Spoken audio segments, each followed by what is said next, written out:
How the heck are you on this, day after Super Bowl 54? What should be an official holiday. Maybe in future NFL years it will be. Miller and Moulton. Top of the morning to you. How the heck are you? Southwest Florida's Fox Sports Radio. Mark, how was your Super Bowl 54? Very low key. Very low key. I watched it pretty much by myself. My wife watched about half the game. She watched the halftime, watched the second half, first half, getting the kid to bed, that kind of stuff. But, just very low key around here. Did you do what you did past years where attend one or two little things, pop in, say hi to people, get home by kickoff? Exactly. In fact, the wife didn't even come. The daughter and I made one party. That was let's it. Face it. She's really who everybody wants to see anyway, so. Yeah, it was great. I mean, very simple, in and out, there for about an hour and a half, ate some of their food, drank some of their drinks, and left. It's a perfect Sunday, if you think about it. Brought an appetizer, so I did my part. You are a really good guest. You are. You always bring something. You have to. And you're no, you don't. No, you don't. Well, I look at it this way, David, is that I have a bit of a self-deprecating thing. So I figure if I don't bring something, the chances of me being invited back are slim. So I always bring something. I figure they're, like you said, they're inviting me to see the wife or the kid. So for me to show up, shut up and bring some food. Well, see, that's why I figure since, you're bringing at least one, maybe both of them with you, for the next 10 or so years, you're good. Oh. Okay, now, when the daughter stops coming, okay, and then, eventually the wife stops coming, well, then, yes, you need to bring an hors d'oeuvre. But I figure you're good for the next few years. The 2020s, you're probably okay. By the end of the decade, you probably need to start coming in with a dip or some deviled eggs or something. It's a dadgum good point, David. How was the game for you? I mean, you worked the Super Bowl. I was pretty much a little texting on Saturday because I got some news that I wanted to share. Right. And, the two of you completely blew off that news. I got cool from you. That's not true. I went back and forth a little bit. Yeah, cool. All right. Now, hold on. Now, hold on. When you were sending it out, all right, it was in the afternoon. And traffic was awful. I stayed in Fort Lauderdale. All the meetings took place down by South Beach, and it took nearly 2 hours to go 30 miles. So really? On a Saturday? Yes. It was awful. And then, had the hour-long production meeting, then took an hour to get an Uber because 4 of them canceled on us, and then took another hour and a half to get back. So from 2 to 7:30 was, a whole lot of hurry up and wait, and then, down to business. I took notes, though. Figure, Super Bowl production meeting, I should take some notes. Yeah, absolutely. Were you asked anything? Did you talk in the meeting? Or were you? Wow. Yes and yes. Yes and yes. I got to give Troy a lot of credit. I came up with a decent idea when the two of us were just kibitzing before the meeting, and he was generous enough to say, Moulton and I were talking, and he came up with a good idea, blah, blah, blah. And then, yes, the producer of the Super Bowl asked me a follow-up question, and, yeah, there were 30 of us in the room. And I will say, Mark, it was at that moment, honestly, until 4 o'clock Saturday, that's when it became real to me. Holy blank, I'm working the Super Bowl. The gravity, of the whole thing in that room kind of hit you? Yes, and they handed out the game credential. You got a separate credential for the game. And so they handed out the game credential, and you just kind of look at it a little bit, and you go, wow, I'm working the Super Bowl. And then when you're sitting next to the president of Fox Sports, I don't know how that happened, because, me and a couple of other guys who usually hang together, we tried to hide in a corner, and we figured we were safe there. and all of a sudden, important people started walking in and pulling up chairs. And next thing I look to my left, and there's Eric Shanks, the president of Fox Sports. And I'm like, yeah, one of us probably doesn't belong here. What is going on? So Saturday was a little surreal, I must admit. That's when it hit me while I'm working the Super Bowl. You better not screw up tomorrow. You'll be able to say a lot more, and I'm sure we'll get a lot more into it because there's a lot to talk about as far as the game. We had a terrific Super Bowl. We got what we wanted. We had some terrific plays. We had a comeback. I think we had the team that most of you thought would win. So that makes people happy. David went for a perfect season. He was the Miami Dolphins of prognostication, picking the Kansas City Chiefs back in early September. And they fulfilled his promise to you with the victory yesterday. But it seemed, David, from my end, that the broadcast went pretty swimmingly. Which is funny because a lot went wrong up in the booth. There were a lot of things that didn't work properly. And so, I'm glad that everybody at home thought that, we did a good job. And you know how athletes say, well, once you get out there and you get a series under your belt and you take your first hit and that sort of deal, it really is any other football game. And from a broadcasting standpoint, that's how it felt to us, too. I mean, we got to the first commercial break, and Troy even said that out loud. He said, well, it's just like any other football game, boys.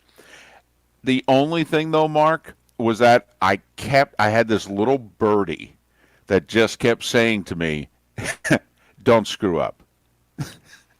And I normally don't have that birdie, I got to admit.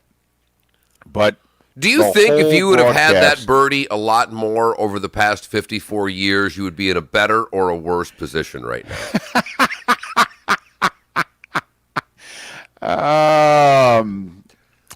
Boy, that's a great question. Mark, I can promise you that when I go to bed tonight, I am literally going to be staring at the ceiling going, all right, let's ponder that question. That really is an off-air. Take your time with that one, and I'll be in fact, I think you can take the whole drive back today and work on an answer for me tomorrow sometime around 5:30 in the morning. I got to be honest, I think that question applies to 80% of our audience. Oh. If we had that little birdie with us saying, hey, don't screw this up. Or something along those lines, depending on, our own personalities and occupations and what have you. But you wonder if we had that little birdie every day, whether or not things would have gone differently. That's all. Pretty funny. That's all, better or worse. Don't know. That's pretty funny. That's really funny.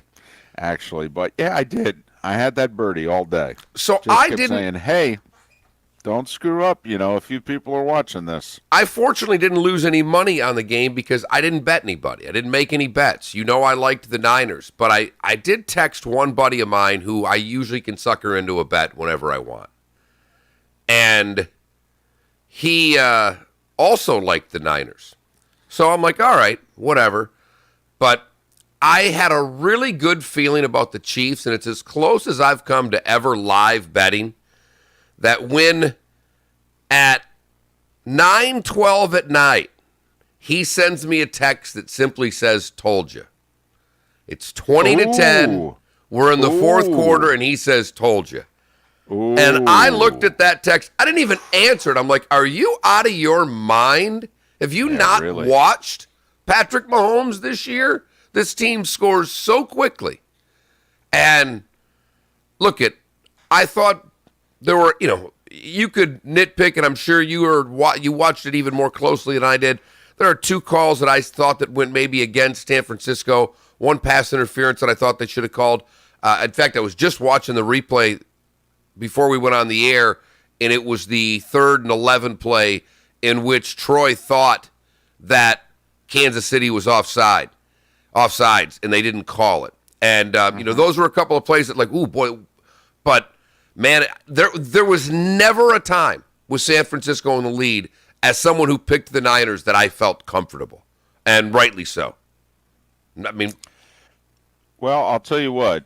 I think they were one play away from feeling comfortable. I agree with that.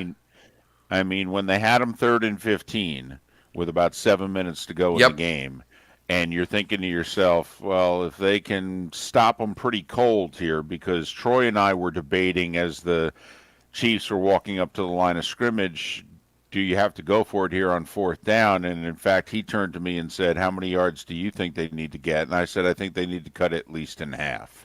I thought from 4th and 7 or less that the Chiefs would have to go for it, with 7 minutes to go and the clock in theory running in the game down 2 scores. And then for one of the few times in the game, the Chiefs threw the ball downfield. Mahomes got just enough time to allow the long route to work, and Tyreek Hill. I mean, speed, speed, speed, speed. And they had just enough time so that finally they could get one going downfield. And once they completed that pass, they were in field goal range. And so you figured, okay, well, they've taken care of at least one score here. Now we'll see how close they're going to get. And so, yeah, there were 2 big pass interference penalties in the game. One went against the Niners. Well, they both went against the Niners, one offensive, one defensive. And I guess that's part of the controversy, along with Kyle Shanahan, end of the first half, although Troy backed him up. Troy thought actually that, at 10-10 and getting the ball to start the second half, that he could back up what Kyle Shanahan did. And if you think about it, if the long pass to Kittle had been, upheld, if you will, they at least get 3 out of it. And that would have been a really big 3. Yeah, I get that people were on Shanahan for the timeout. I was not. I was. I thought he should have called it and given himself options. Quite frankly, Mark, with the way they were running the ball, at least given himself more time, he could have run the ball a couple Fair times. enough. And that was... I thought he should have called the timeout there, but it does show how flat scary Mahomes and that offense is when Shanahan is going, no, we could pretty much play for the tie. I'm good with that. And where they were on the field, and I know they got it out towards midfield, but I wasn't thinking it just for that reason. You're getting the ball to start the second half. I don't want to take the chance with timeouts and give Mahomes the ball back, let him score, let Kansas City take the lead, because they had the ball, they got it to midfield. I get it, and I'm with you. Now, I thought that was pass interference on Kittle from the get-go. I mean, I thought he pushed. Yeah. I thought that was, in fact, I thought that was far more blatant. It wasn't even close compared to what Rudolph did in the Saints game. Like, that was hand fighting. No, this one was hand fighting, and then it was a push-off. They battled, and then he pushed him. And I said it out loud when it happened. Like, that's interference. So I thought it was the right call. I know you did. You've been adamant about that call all year, David. Well, and I will say, if you saw it live, and once again, what we see with the naked eye and what you saw on the screen, did you catch it live where it literally looked as if the defender was suspended for that split second where, like, his legs were moving but the body wasn't going anywhere? And that's literally what it looked like live, where all of a sudden they're running. Kittle's got him by a half a step, but the defender's just about to close in. His left hand's going to come in and be there to make a play, and all of a sudden the defender is just pushed a half a step further away, and then Kittle makes the catch. I mean, it looked even more obvious live, if that makes any sense. I agree with you. I give the official great credit. He didn't hesitate at all. Maybe the best replay you guys had all that game. Because the angle you have is that you're just seeing the back end of the back judge. And you see the play from the one angle, and he is reaching for his flag. I mean, as the push-off is happening, it was a great replay to show that the official was all over that play. And since it happened with under 2 minutes to go in the half, it's something that had to be, Shanahan could not challenge it. It was something that would have had to have been reviewed, and there's no way that would have gotten overturned, at least I don't think so. It is interesting, though. We talked about it all year and then into the early part of the playoffs. We just knew that the new rule, the 2019 only rule, because, we're all convinced that, that's going to go away, that rule was going to be out there for the Super Bowl. And, it they took a quick look at it and moved on. But, I thought they got it right. I have to admit, I wasn't as clear on the defensive pass interference as everybody else was. Yes, he didn't turn around, but I don't know how much contact he made. Okay, but I was in the minority on that. First and goal, they scored, and now there's 6 minutes. There's 6 minutes, and you're like, oh boy, can the Niners run this clock out? Probably not, unless they score a touchdown. Wow. Are we going to get the ball in Patrick Mahomes' hands with a chance to win or tie? Damn. This is a pretty good... At that moment, Mark, that's when I said, wow, I think people sitting at home are thinking this is a pretty damn good Super Bowl. Yep. Because you know how it is when you're working. It's like when, you were calling hockey, and then all of a sudden you look up and you go, is this really 2-2 with 3 minutes to go in the third? I guess this is a pretty good game. At that moment, I went, 5 minutes to go, 2017, Mahomes has the ball. I think people are genuinely entertained right now. I know I was. Well, and look, we had said all week that we were pretty sure it was better for the sport for Kansas City to win. And I'll stick by that, and it was even better for them to do it the way they did. Patrick Mahomes finishes the job, and now we will... they're already overhyping Patrick Mahomes, which I didn't know was possible to do with what this young man's accomplishing, but it will begin in earnest here in the next few hours on radio stations across the country. It was weird to find out that he won MVP. We didn't find out. And when I say we, I mean Joe Spotter, Bill Garrity, myself, and one other gentleman. We were driving back to the hotel in Fort Lauderdale. We didn't find out until an hour or so after the game was over that Mahomes won MVP. I was a little surprised. I just was, because for 3+ quarters he didn't play very well. He had a good hour and a half in that game, maybe 2 hours, in which he was not very good. He had 103 yards at halftime. He had, 180 yards with. Would you have given it to Hill? Game. I was debating Hill. I also was debating Damian Williams. And for a moment, Mark, when it was 20-17, and it was Sammy Watkins one-on-one against Sherman, and he caught the pass to take it down to the 10-yard line, I thought to myself, is Sammy Watkins in play for MVP? Never thought he was, because he didn't get to the house there, David. He gets to the house there, you've got something. I know it was a big play. Hill's play was just flat out bigger to me, but I thought it might be Hill. But at the end of the day, Mahomes threw for the numbers. We lean on quarterback so hard for this, and he threw 2 touchdowns. He ran for another. It is difficult at the end of the day to give it to anybody but Patrick Mahomes. And 50 years, Andy Reid, a lot of great storylines with the Chiefs, and lost in all of it. The offense is going to get all the credit, but the Chiefs came up very big defensively in that fourth quarter. Very big. If you consider after Mahomes' second interception, the Chiefs gave up, I think, 2 first downs the rest of the quarter, and the Niners had the ball 3 times. They gave up a first down and then forced a punt, and then got a 3 and out. And then when they had the lead, they gave up a first down and ultimately turned them over on downs and then got the interception. So the Chiefs' defense, which for the first 6 possessions of the game, quite frankly, San Francisco was really taking it to them. Really taking it to them. And this was the only thing, Mark, that I thought about Shanahan in the end of the first half. When he decided to, basically, I'm going to take the tie going into the locker room. That was only the 4th time the Niners had the ball. And every single playoff game that Patrick Mahomes had played in up until that point, his team had scored 30 points.